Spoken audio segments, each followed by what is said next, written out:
Na nossa aula de hoje, nós iremos falar sobre a importância do aquecimento muscular. Então, inicialmente, vamos definir o que é o aquecimento. O aquecimento é uma técnica que deve ser realizada antes e depois da atividade física principal. Assim como o alongamento, que a gente vai estudar na próxima aula, tanto o aquecimento quanto o alongamento devem ser feitos antes e depois da atividade física principal. O objetivo principal do aquecimento muscular é preparar o corpo para uma atividade física mais intensa. Então, o objetivo principal é preparar o corpo, aumentando gradativamente a intensidade do exercício. Como outros objetivos do aquecimento muscular, a gente pode citar também ajuda a diminuir o risco de lesões, principalmente lesões musculares, e ajuda o praticante a realizar melhores movimentos corporais. Então, a gente já vai entender por que isso ocorre. Mas, basicamente, esses são os três principais objetivos do aquecimento. Número 1, preparar o corpo para uma atividade física mais intensa. Número 2, diminuir o risco de lesões, principalmente musculares. E número 3, ajudar nos movimentos corporais. Em relação aos tipos de aquecimento, basicamente o aquecimento ele pode ser classificado em dois tipos: aquecimento geral e aquecimento específico. Como o próprio nome está mostrando aí, né, fica bem fácil da gente saber qual é qual. Então, o aquecimento geral, como o próprio nome está dizendo, você vai trabalhar o corpo de uma forma geral, ou seja, você vai trabalhar os grandes grupos musculares, todos os membros. Então, como vocês estão vendo aí do lado direito, tem essa figurinha que é um exemplo clássico de aquecimento geral. Seria uma corridazinha leve, por exemplo. Então, por sua vez, pessoal, o aquecimento específico, como o próprio nome está dizendo, é específico a algo, né? No caso específico, a modalidade que você vai fazer posteriormente. Então, por exemplo, jogador de futebol geralmente faz um aquecimento geral, uma corrida, por exemplo, e depois vai fazer o aquecimento específico voltado para o futebol. Tocar a bola, fazer lançamento, chute ao gol e assim por diante. Um jogador de basquete pode fazer um aquecimento geral, inicialmente uma corrida para mexer com todo o corpo e em seguida fazer o aquecimento específico. Tocar a bola, quicar, driblar, arremessar a bola à cesta e assim por diante. Normalmente as pessoas fazem primeiro o aquecimento geral e depois o aquecimento específico. Por exemplo, estou na academia, vou fazer musculação. Como é que eu posso fazer esses dois tipos de aquecimento? Posso fazer o aquecimento geral, uma corrida de 10 minutos, por exemplo, na esteira, ou posso fazer na bicicleta ou na máquina do elíptico, né? E aí, em seguida posso fazer o aquecimento específico na própria máquina. Então, vou fazer alguns exercícios para a perna, por exemplo. Então, eu vou para uma dessas máquinas, coloco uma carga menor do que eu estou acostumado a fazer e realizo ali alguns exercícios, uma série, por exemplo, de exercícios, algumas repetições do exercício com uma carga mais leve. Então, eu estou treinando especificamente para o tipo de atividade que eu irei fazer em seguida.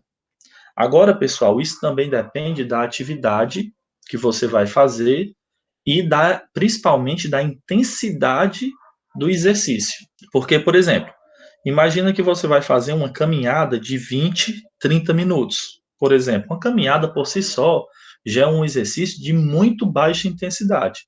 Então, consequentemente, você não vai precisar fazer aquecimento geral, aquecimento específico para fazer uma caminhada. A própria atividade já vai servir como atividade principal e como esse aquecimento. Agora, se você vai jogar futebol, jogar vôlei, musculação, andar de bicicleta e tal, aí sim é recomendável que você faça o aquecimento. Fatores fisiológicos do aquecimento, ou seja, quais são as mudanças que ocorrem no nosso corpo quando a gente realiza um aquecimento. Eu não vou me deter muito nessa parte, pessoal, porque a gente vai estudar isso detalhadamente no segundo bimestre, tá bom? Quando a gente for falar sobre anatomia e fisiologia humana. Mas, basicamente, esses são os principais fatores fisiológicos do aquecimento, as principais mudanças que ocorrem no nosso corpo. Então, ó, elevação da frequência cardíaca, elevação do fluxo respiratório e elevação da temperatura corporal. Então, imaginem aí agora que vocês estão sentados e vocês decidem levantar, né? Vocês estão em repouso, que a gente chama de repouso, e vocês decidem levantar e fazer uma corrida de 10 minutos. Então a gente vai perceber todas essas alterações fisiológicas do nosso corpo. A gente vai perceber que o coração vai aumentar a frequência de batimentos, que é para bombear sangue mais rápido pelo corpo. A nossa respiração ficará mais ofegante, mais rápida, que é para fazer a troca dos gases mais rapidamente, o oxigênio pelo gás carbônico, e a nossa temperatura corporal também aumenta. As células musculares esqueléticas produzem energia e uma parte dessa energia é liberada em forma de calor. Esse calor vai para a pele. A pele, consequentemente, libera água, que é o famoso suor, para resfriar a temperatura corporal. Então, esses 3 primeiros pontos nós iremos estudar detalhadamente no próximo bimestre. Outra mudança fisiológica do aquecimento, aumenta o fluxo de sangue no músculo, né? Isso aí não tem como a gente ver, perceber, mas acontece. E esses 2 últimos pontos, pessoal, acontece tanto no aquecimento quanto no alongamento, tá bom? Que é lubrificação das articulações, é liberado o líquido sinovial, que ajuda a lubrificar as articulações, e é liberado um líquido também nas células musculares, que melhora a elasticidade, ou seja, deixa o músculo mais lubrificado para os movimentos de contração e relaxamento muscular. Dentre os principais fatores que influenciam o aquecimento, eu coloquei aqui 5.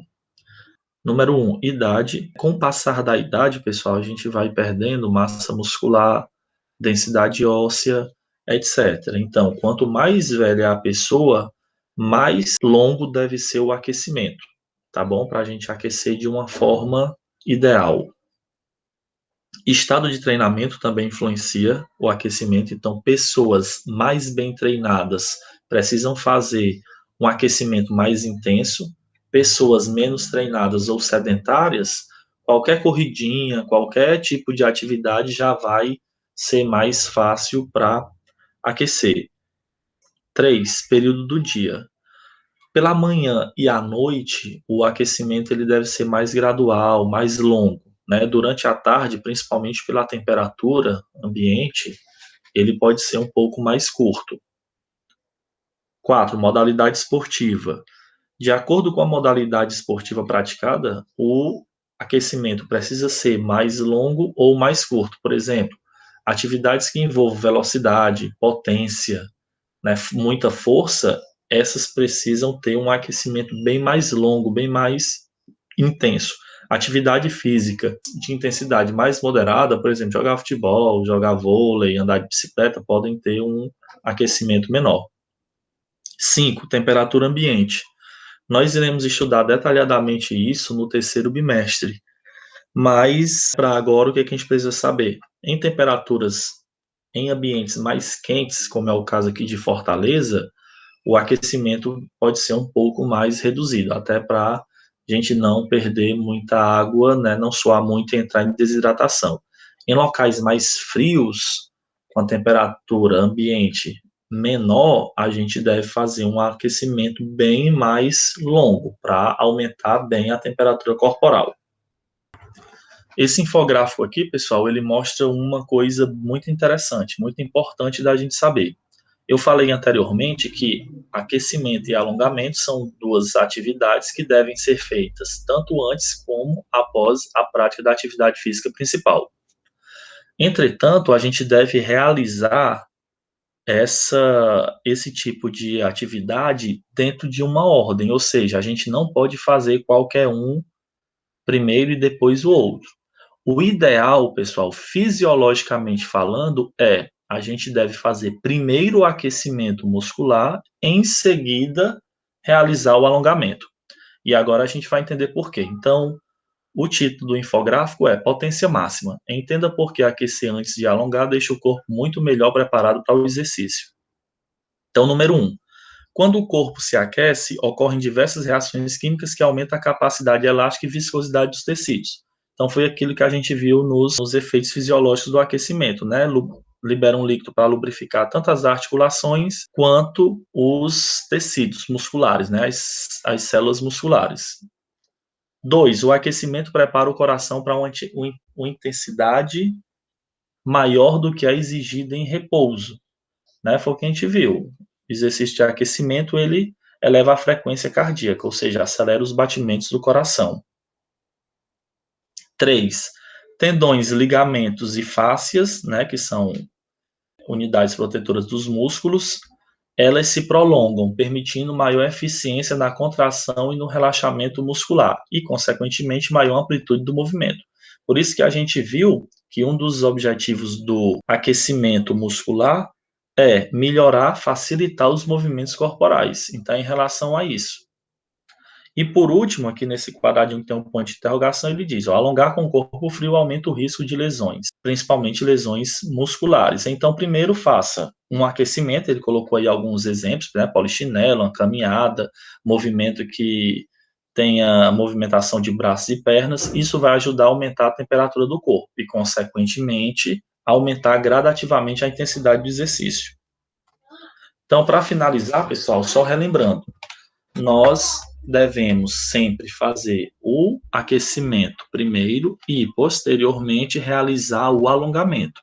Se você faz o contrário, se você realiza primeiro o alongamento para depois fazer o aquecimento, você está, fisiologicamente falando, claro, aumentando o risco de lesão, tá bom? Então, sempre o aquecimento e, em seguida, o alongamento. Outro detalhe importante que eu falei, eu disse que essas duas técnicas, né, essas duas atividades deveriam ser realizadas antes e depois da atividade física principal. Logicamente que antes tem um objetivo e após tem outro objetivo. O aquecimento antes da atividade física principal, como o próprio nome está dizendo, serve para aquecer, né, para preparar a musculatura. Após a atividade física principal, ele já não recebe esse nome de aquecimento, obviamente, né? Então, normalmente a gente chama de volta à calma. Então, a volta à calma, que seria esse aquecimento ao final da atividade física, ele tem como objetivo relaxar a musculatura e evitar fadiga excessiva. Ou seja, quando a gente termina de fazer uma atividade física, um exercício físico, principalmente se for muito intenso, a gente vai estar com a musculatura mais tensa, mais presa. Então, se a gente realiza essa volta à calma, uma corrida de 10 minutos, por exemplo, e realiza também um alongamento, a gente vai soltar a musculatura, ou seja, a gente vai relaxar a musculatura e vai diminuir essa tensão muscular, essa fadiga excessiva, diminuir mais um pouco o cansaço e diminuir as dores que podem aparecer após exercícios físicos intensos, horas depois do exercício ou no outro dia, por exemplo. Então, pessoal, basicamente esse foi o nosso conteúdo de hoje. Espero que vocês tenham gostado, tenham achado interessante. Até a próxima aula.